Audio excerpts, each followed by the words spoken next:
Links to my channel here over at SubScribeStar or now over at Odyssey. They have a new payment processor, which is a little easier to use. So the stand, people like the stand more for the parts than the whole, and they rank it as one of his better books, which I don't. I thought Salem's Lot would be at the top for me. So this is Paramount Land's director for the third adaptation of Stephen King's The Stand. You're thinking third. We're familiar with the first one with Rob Lowe and Molly Ringwald, like the 4-part, 6-hour series, which was pretty decent. And you go, they made another one after that? Yeah, they did, but nobody saw that one, including me. So it was the Salem's Lot was kind of a total package, and it grew the horror slowly. It was probably one of the better books that was able to do that. And it at the end of it, it made you believe that, at least in the possibility, that vampires were real.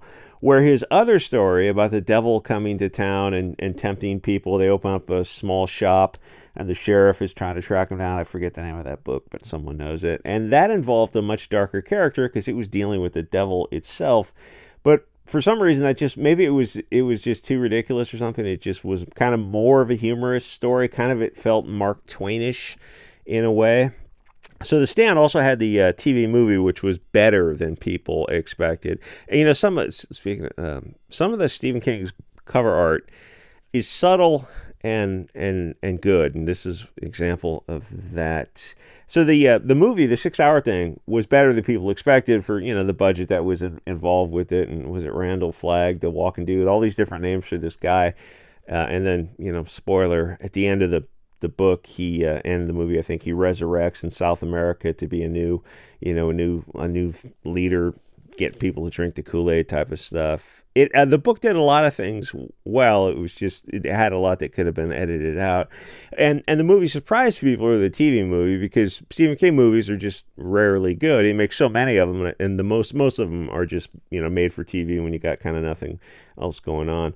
The Shining is probably the best example of a good Stephen King adaptation, probably because Stanley Kubrick was involved with that, and he also tied into Eyes Wide Shut, I think, with Tom Cruise. Was that the one where they're kind of dealing with like Epstein type of situation? And Tom Cruise has been in some interesting movies. Wait, no, maybe it wasn't Eyes Wide Shut. That was the other Tom Cruise. What was the one? Son of a bitch, I forget the name of it. So The Stand had some great scenes that made the book worthwhile, and it also had some, you know, you could pause the video and look at it. I could. And also had some cringy parts that could have been edited out in later editions, and they should have been edited out, just like my little segues. If you wanted to, instead, he released a longer version that didn't add anything substantive. It fleshed out the relationship with the main character, with the main musician character, with his mother. Nobody cares about except for the author, because that was one of Stephen King's self-inserts, his issues with women, especially his mother. You could edit out like a quarter of that book. And the thing is, now, since you can do stuff on computers and digital copies, if you wanted to edit out books and, you know, illegally print out your own copies of edited fixed books, you totally could if they were favorites, which would probably cause Stephen King to track you down with a 30-06. So Stephen King's problems is that he writes women as complete and total idiots. He's kind of Heinlein-esque, where he's just too patronizing to women. And this is coming from me saying this. I joke around a lot, but you can't make women into actual children. A lot of it is like he's coming from a different generation, admittedly, and the thing is, mostly he just has issues with women where they need a man's firm patriarchal hand to guide them. And then you look at the author and you're like, yeah, but in any case, you're not the guy to guide anyone.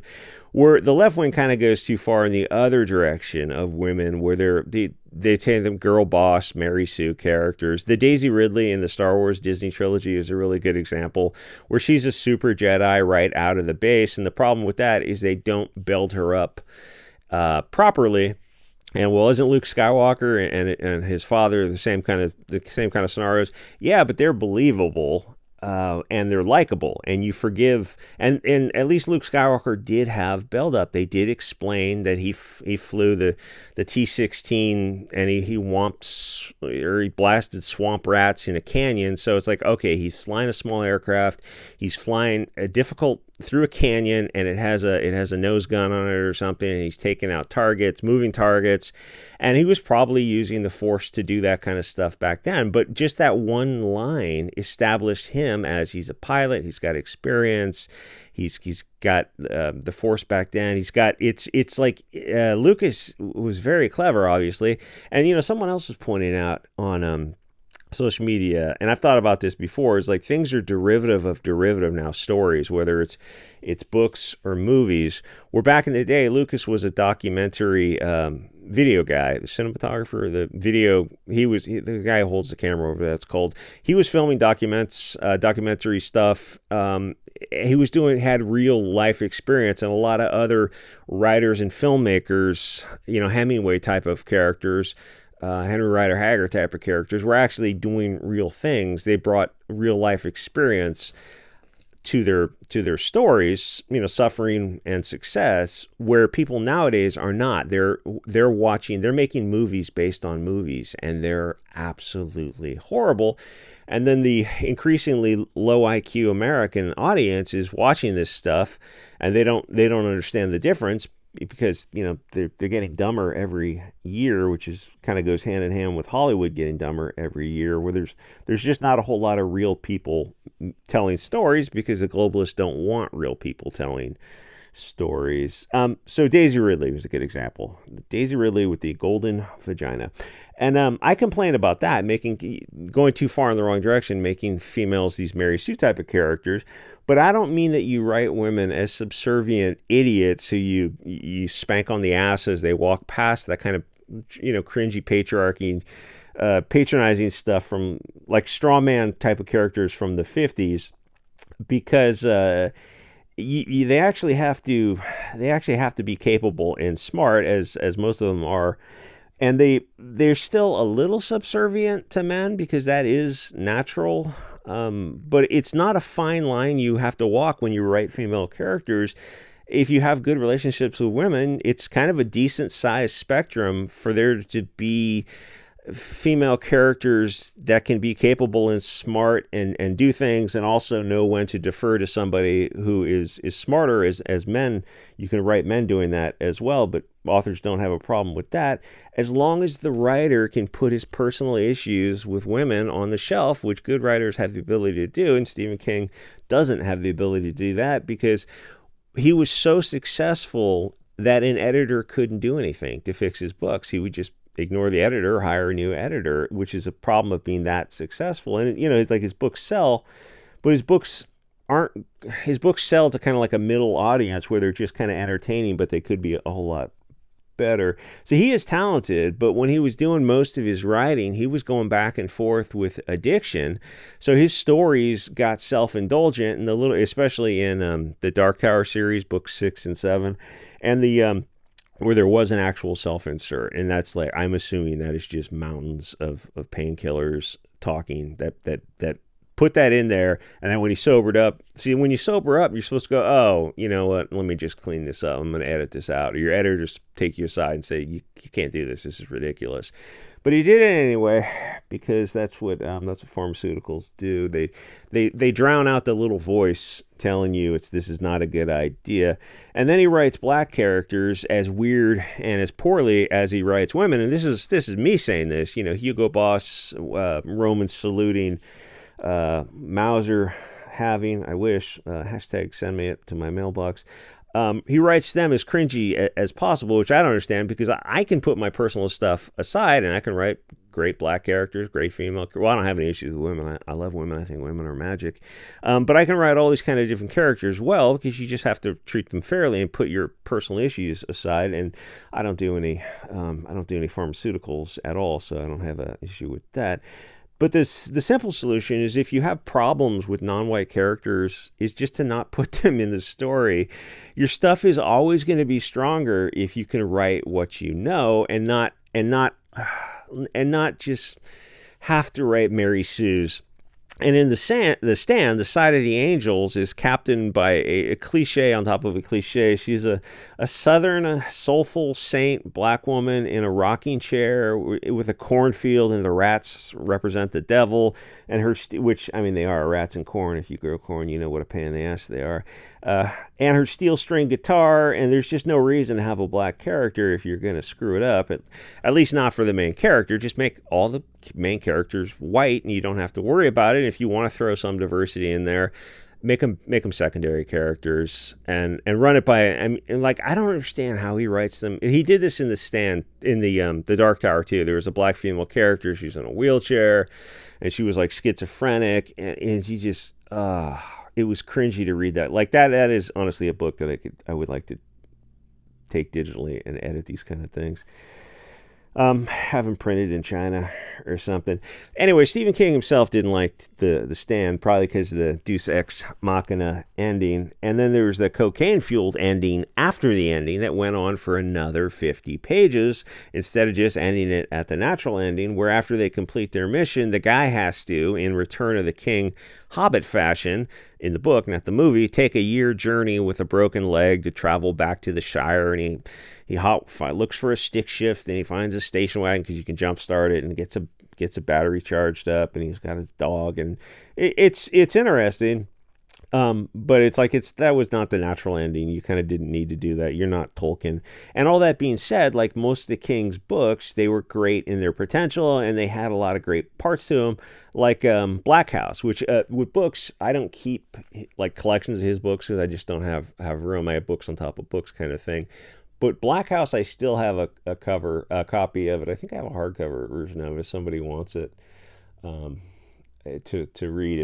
It's a good story because it has great scenes in it. Like in Black House, or no, not Bleak House from Hawthorne. I think Black House.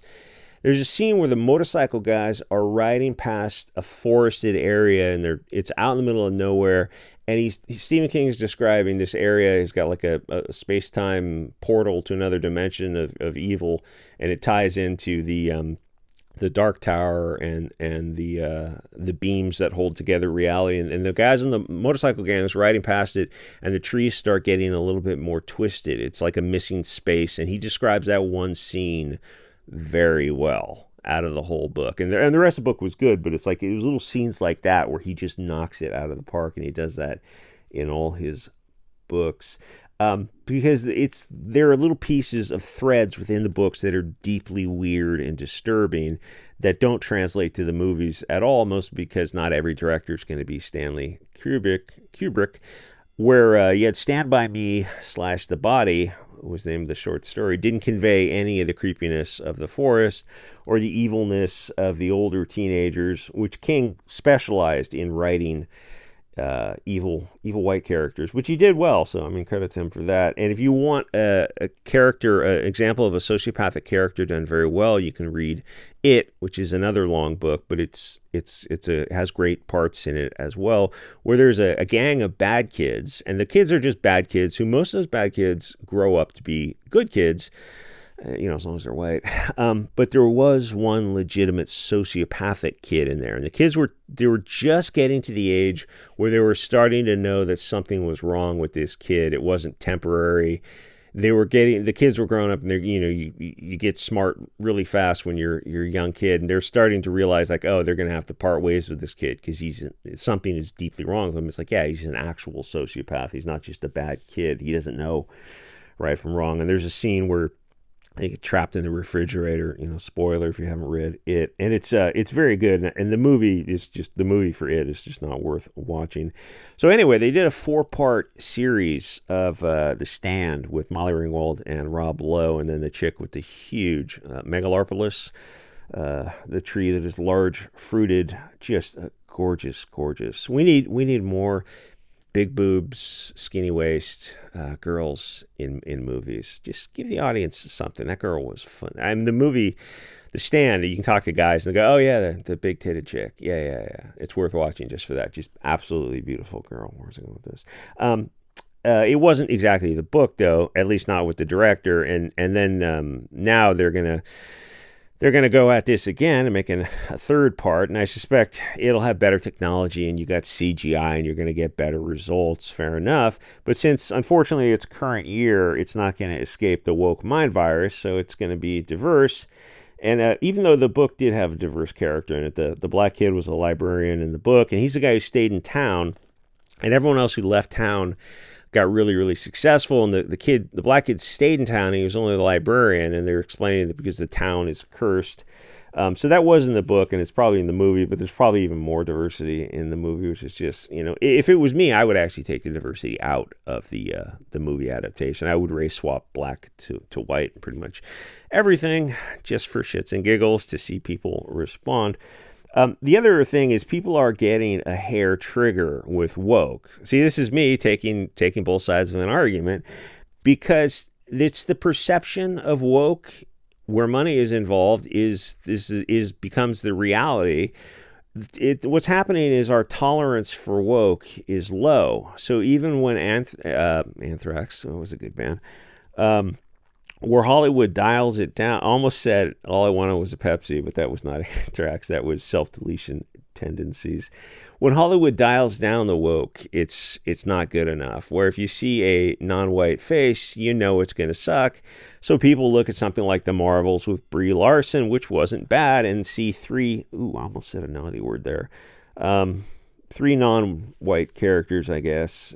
I mean, you say people of color, but you can't say the old term for that, which is what I wrote. And they lose all interest. Well, I guess Brie Larson is, I'm not sure her ethnicity, but she's probably European. But the other one was Pakistani, I think. And, she was charming. And the other was black, and she just wasn't, she was in the movie, but she wasn't in the movie. She didn't have, no personality came across the screen. But the Ms. Marvel, I think, there's Captain Marvel is Brie Larson, Ms. Marvel is a Pakistani girl. And the thing is, in current year, because of the totality of the circumstances, non-European characters are just not a draw anymore. I'll say that as carefully as possible. So even if the there has good reviews, or I watched a movie and it's like, yeah, this was actually okay. And so was that what was the other movie that just came out? There was just another movie that came out. The team up movie. Oh my God, I can't remember. Where it's like 4 characters, they team up. They're like kind of the new Avengers, but they're kind of the outcasts. They're like Marvel's answer to the Suicide Squad. I saw that and I thought, this is actually okay. They're moving in the right direction. But apparently I was the only one who thought that, because nobody saw that movie. For life of me, I can't remember it. Anyway, when you see non-white characters, you lose all interest. And if it's non-white females, you're like, no, I'm not going to support that at all.